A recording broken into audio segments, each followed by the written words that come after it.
1973 gave us Charlie Rich's smooth Behind Closed Doors. Loretta Lynn's fierce Love Is the Foundation. And Conway Twitty's heartfelt You've Never Been This Far Before. You've never been this far before. But that was only the beginning. From jukebox favorites to crossover classics, these are 12 country songs from 1973 we'll never forget.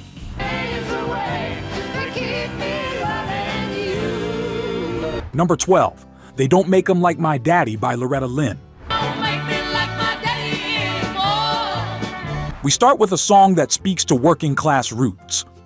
Loretta Lynn's They Don't Make 'Em Like My Daddy.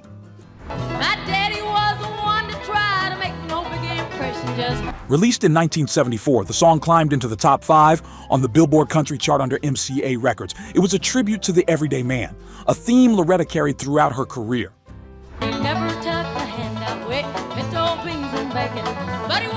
What made it powerful wasn't just the melody, but the story. Loretta compared flashy, modern men with the hard-working coal miner who raised her.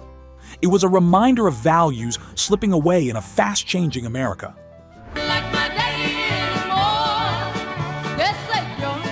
Imagine hearing this one on a jukebox in a small-town diner. Every farm wife nodding in agreement, every working man standing a little taller. It struck a nerve with a country still connected to its blue-collar backbone. Loretta's anthem remains a heartfelt ode to simpler times and hard-working fathers, proving once again why she was the coal miner's daughter who spoke for millions. I was born a coal miner's daughter. From heartfelt family pride, we shift gears to the restless highway spirit of a rising outlaw star. Number 11, Bloody Mary Morning by Willie Nelson. Well, it's a Bloody Mary morning, baby, left me without warning sometime. By 1974, Willie Nelson was tired of the Nashville machine. Bloody Mary Morning captured that restless energy. Well, it's a Bloody Mary morning, baby, left me without warning sometime in the night. Released on his Phases and Stages concept album through Atlantic Records, the song only cracked the top 20, but it became a cornerstone of Willie's outlaw persona. Country boy who's learning that the pitfalls of the city are extremely real.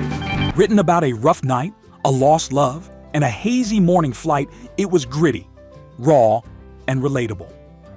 Willie was shifting the narrative of country away from rhinestones and back toward hard-living reality.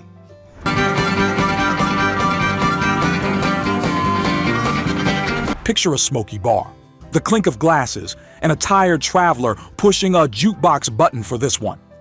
The song painted the kind of honesty country fans had been craving.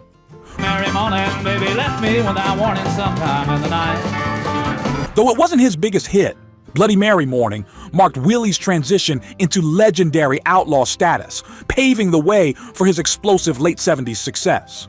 From hungover mornings, we step into the dark emotional depths of George Jones. Number 10, The Door by George Jones. Heard the sound of my dear old mama cry. George Jones was already the possum, but The Door reminded fans just how deeply he could channel heartbreak. Through tear-stained eyes I watched her walk. Released on Epic Records, the song hit number 1 on the country chart in '74. The backstory? Jones compared the pain of war, specifically the sound of a prison door closing, to the heartache of a lover leaving. Has ever hurt me more than that lonely sound. It was one of the most gut-wrenching ballads of its time. Trivia lovers note, this was one of George's first big hits produced by Billy Sherrill, who helped shape the countrypolitan sound. Picture hearing The Door late at night on the radio, headlights cutting down a lonely road, tears mixing with the gravelly voice of Jones. It was country music at its rawest.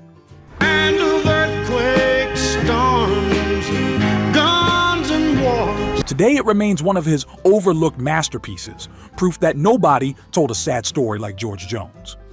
From sorrow and silence, we move into Conway Twitty's simmering passion. Number 9, I See the Want To in Your Eyes by Conway Twitty. I see the sparkling little diamond. Conway Twitty was the king of smooth seduction, and in 1974, I See the Want To in Your Eyes became another #1 hit for him on the MCA label. It's plain to see that you already. Written by Wayne Carson, the song blended tenderness with temptation. This wasn't just another love song. It was about the quiet glance across the room, the unspoken moment before two lives change. Like the ember of a once raging fire. Imagine this one spilling out of a jukebox in a neon-lit honky-tonk, couples swaying closer, the room thick with cigarette smoke and anticipation. Twitty's velvet delivery gave listeners goosebumps. I see the want to in your eyes. The legacy? It helped solidify Conway's image as country's master of romantic ballads, a reputation that would follow him all the way through the 70s. From Quiet Desire, we step into Charlie Rich's soulful reflection. Number 8, There Won't Be Any More, by Charlie Rich. Wait for the postman if you're looking for a. Charlie Rich, the Silver Fox, was unstoppable in the mid-70s. I take it on home to the. There Won't Be Any More was recorded earlier in his career but released in '74 by RCA, and it hit #1. There won't be any more. The song's backstory is bittersweet. It was recorded in the '60s, shelved for years, then rediscovered during Rich's peak fame. Suddenly, it soared, proving good music never expires. And don't sit by your telephone if you're waiting. Listeners were hooked by the haunting theme of endings, love gone cold, chances missed. Rich's soulful piano style gave the track a gospel-tinged sadness. Picture hearing this in a roadside lounge as the night winds down, a bartender wiping glasses while one last couple dances slowly. It was melancholy wrapped in velvet. It remains one of Charlie's underrated gems, a bridge between his early struggles and mid-70s superstardom. There won't be any more. From bittersweet endings, we head into Waylon Jennings' gritty rebellion. Number 7, This Time, by Waylon Jennings. This time should be anything like the other time. By 1974, Waylon Jennings was fed up with Nashville executives telling him what to sing. This Time marked his declaration of independence and his first #1 hit on RCA. Anything like the other time.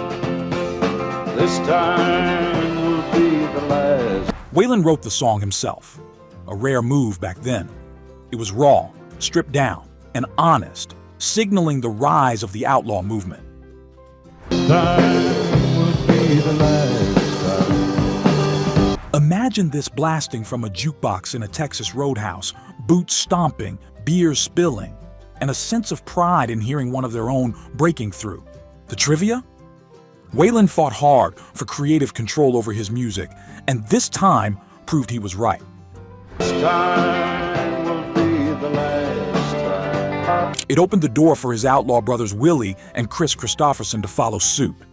It stands today as a turning point, the sound of rebellion taking root in mainstream country.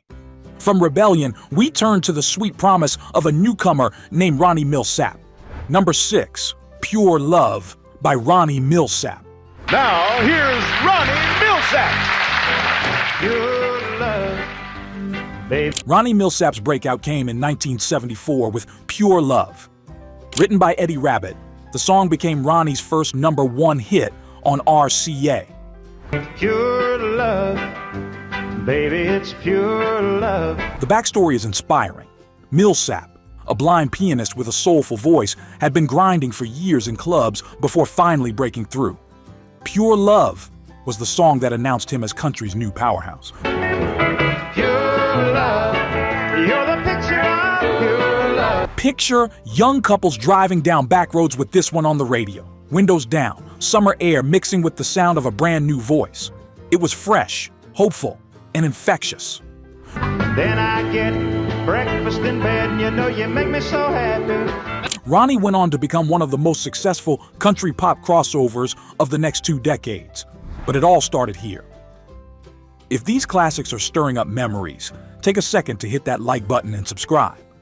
We bring new country countdowns every week, keeping the golden years of music alive and well. Perfect. Let's bring it home with the top 5 unforgettable hits of 1974. Number 5, Ragged Old Flag by Johnny Cash. We're kind of proud of that ragged old flag. Johnny Cash was never afraid to speak straight to the heart of America, and in 1974 he released one of his most patriotic and poetic wish-gish works, Ragged Old Flag. She's been burned, dishonored, denied, refused. Released on Columbia Records, the spoken word piece wasn't a chart topper in the traditional sense, but it became an anthem heard in schools, parades, and ball games across the country. The backstory? America was divided in the mid-70s, still reeling from Vietnam and Watergate. Cash used this song to remind listeners of resilience and pride, She took a bad hit from a Bertha gun. telling the story of a tattered flag that had been through the fire before. Picture hearing this one broadcast over a small-town loudspeaker on the 4th of July, kids clutching sparklers, veterans standing a little taller. It wasn't just a song, it was a speech set to music. Yes, I do like to brag, 'cause I'm mighty proud of that. Today, Ragged Old Flag still stirs emotions, reminding us why Cash was more than a singer. He was a voice of conscience. From patriotic pride, we step into Merle Haggard's Winter of Hard Times. Number 4, If We Make It Through December by Merle Haggard. If we make it through December. Merle Haggard had already given us working man anthems, but in 1974, If We Make It Through December cemented his role as country's poet of hard times.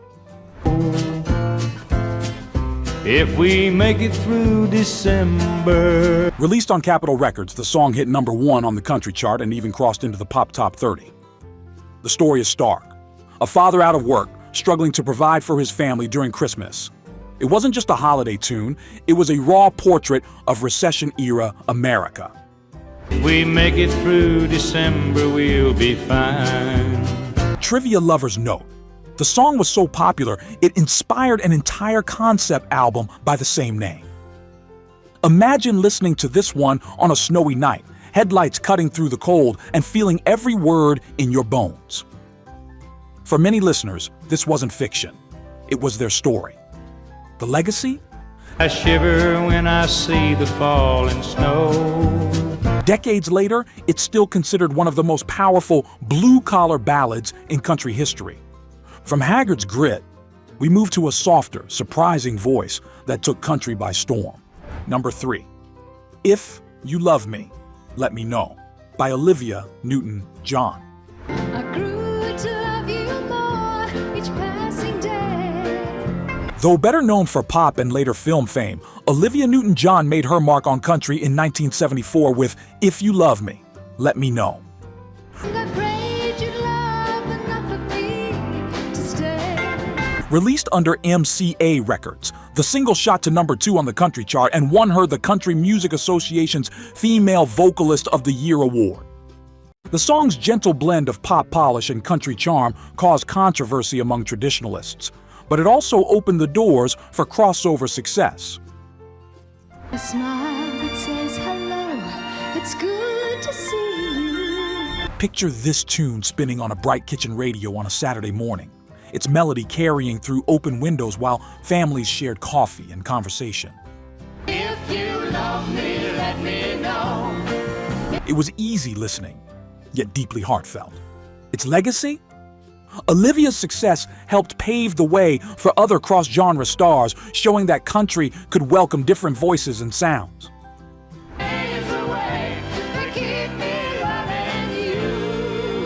From soft sweetness, we head into the timeless heartbreak of Dolly Parton. Number 2, I Will Always Love You by Dolly Parton. Thank you. Few songs are as iconic as Dolly Parton's I Will Always Love You.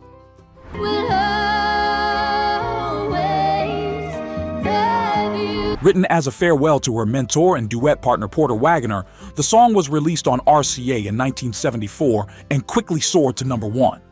That I'll think of you each step The conflict behind it?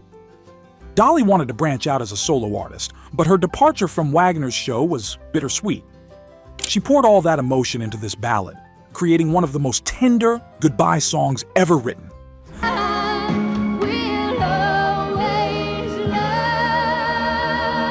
Imagine hearing this on the car radio late at night, headlights glowing on empty highways, tears welling up as Dolly's crystalline voice carried pure emotion.